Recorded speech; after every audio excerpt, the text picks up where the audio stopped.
Dos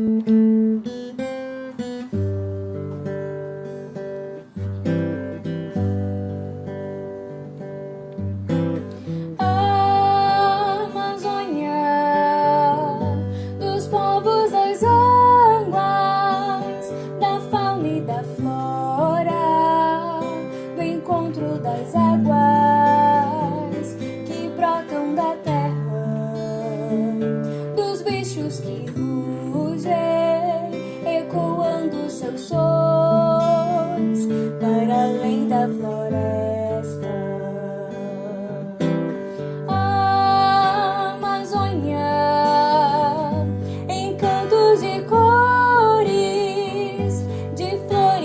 Nascem na relva da vida que pulsa do pulmão da floresta.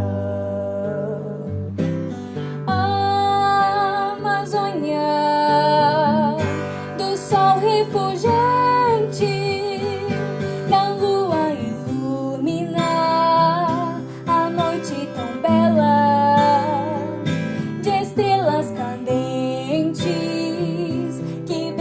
no além, dos peixes dos rios que fluem para o mar.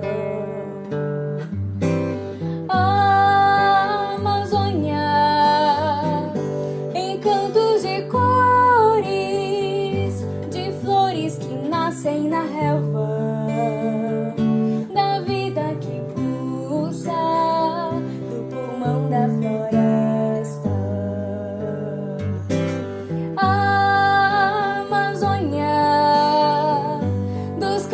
Dos pássaros que gorjeiam de manhã, das flores floridas que exalam no ar, do verde das folhas que brotam da flora para renascer.